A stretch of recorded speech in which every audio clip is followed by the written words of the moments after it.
আমরা চ্যালেঞ্জ দিয়ে দিলাম, তুমি যদি ইল্লাল্লাহ জিকিরকে নাজায়েজ সাবেত করতে পারো তাহলে তোমাকে 1 কোটি টাকা দিয়ে দেবো। যাও। ইল্লাল্লাহ জিকির করা কি জায়েজ? একটি গ্রুপ এই জিকির সম্পর্কে চ্যালেঞ্জ করে বলেছে এটা নাকি জায়েজ। ইল্লাল্লাহ জিকির করা জায়েজ নাকি না জায়েজ এই প্রশ্ন আসবে কেন? জিকিরের মধ্যে তো জায়েজ না জায়েজ আসবে না। আল্লাহ সুবহানাহু ওয়া তাআলার স্মরণ, এর মনের দিক থেকে আমরা যেমন মনে মনে জিকির করতে পারি, মুখের যে জিকির এটি একজন মুসলিম চেষ্টা করবে এবং সুন্নাহ যে জিকিরের পদ্ধতি বাতলানো আছে সেগুলোকে ফলো করার জন্য। ইল্লাল্লাহ এরকম কোন জিকির না নবী সাল্লাল্লাহু আলাইহি ওয়াসাল্লাম করেছেন, না সাহাবা একরাম করেছেন, না কোনো তাবিঈরা করেছেন, না কোনো তাবিঈরা করেছেন। সোনার যুগের কেউ এভাবে ইল্লাল্লাহ ইল্লাল্লাহ বলে জিকির করেননি। এটা জায়েজ হোক আর বেদাত হোক সেটি পরের কথা। কুরুনে সালাসা বা আসলাফ এই উম্মতের প্রথম অংশের কেউ যেটা করেননি কেন করতে হবে? ইমাম মালিক রাহিমাহুল্লাহ বলেছেন, লা ইয়াসলাহু হাদিল উম্মাহ ইল্লা মা সাল্লাহা বিহি আউয়ালুহা। এই উম্মতের প্রথম অংশের লোকেরা, অগ্রভাগের লোকেরা যা করেছেন তা করা ছাড়া এই উম্মতের শেষের লোকেরা কল্যাণের অধিকারী হতে পারবে না, তাদের সংশোধন হবে না। অতএব আমাদেরকে সালাফের অনুসরণ করতে হবে। ইল্লাল্লাহ এই জিকির আমাদের এটা না করাই উচিত, কারণ এটি সালাফ থেকে বর্ণিত নয়। এটিকে আমরা জায়েজ টেনে টুনে রিয়াজত, মুজাহাদা, এটা সেটা নানা নাম দিয়ে আমরা এটাকে জায়েজ করতে চাই কেন? ইলাহা ইল্লাল্লাহর মতো পূর্ণাঙ্গ জিকির থাকতে আমাকে ইল্লাল্লাহ ইল্লাল্লাহ কেন জিকির করতে হবে? ইল্লাল্লাহ যে রাসূল শিখাইছেন তিনি ইল্লাল্লাহ জানতেন, তিনি কেন গ্রহণ করেন নাই, কোনো সাহাবী কেন করেন নাই, কেন সেটা আমাকে করতে হবে? আমাদের জন্য নিরাপদ হলো সুন্নাহর ফলো করা, সুন্নাহ অনুসরণ করা। আল্লাহ তাআলা তো আল্লাহ পাক সূরা আরাফের 180 নম্বর আয়াতে এটা জানিয়েছেন। আলামিন বলেন, আমি অনেক সুন্দর সুন্দর নাম আমার জন্য বাছাই করেছি।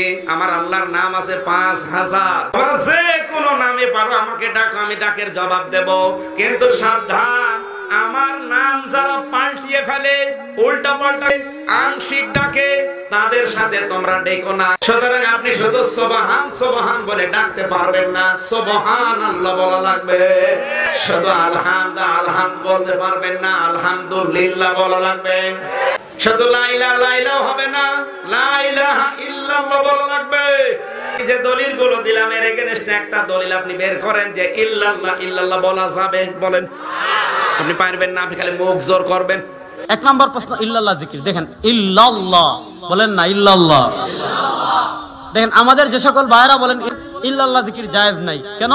ইল্লাল্লাহ মানে আল্লাহ নাই, ইল্লাল্লাহ মানে কি? উনি আমরা যে কালেমা পড়ি, দেখেন প্রথম কথা আমরা একটা নির্দিষ্ট জিকিরে ইল্লাল্লাহ তালিম হিসাবে করি, রিয়াজত হিসাবে। আল্লাহ বাহাদুর নওয়াজি লিখেছেন কালেমার হলো 2টা পার্ট, একটা হলো ইসবাত আর একটা হলো নফি। লা ইলাহা ইলাহা মানে কোনো ইলাহ নাই, এটা হলো নফি। আর ইল্লাল্লাহ মানে একমাত্র ইলাহকে। যখন 12 তাসবিহ আমরা জিকির করি তখন আমরা প্রথমে বলি লা ইলাহা ইল্লাল্লাহ, তারপরে ইল্লাল্লাহ ইল্লাল্লাহ। ইল্লাল্লাহ মানে একমাত্র আল্লাহ। বলেন ইল্লাল্লাহ মানে কি? বেলাল রাদিয়াল্লাহু তাআলা কাফেররা বুকের উপর পাথর তুলছে, পাথর তুলে নাই, গরমে শুয়ে রাখছে। বেলাল রাদিয়াল্লাহু তাআলা মুখ দিয়ে জিকির করতেছেন আহাদ আহাদ। আর আমাকে বলেন আহাদ আহাদ আহাদ আহাদ জিকির কোন হাদিসে আছে? বেলাল রাদিয়াল্লাহু তাআলা কি বলেছেন? আহাদ আহাদ মানে কি?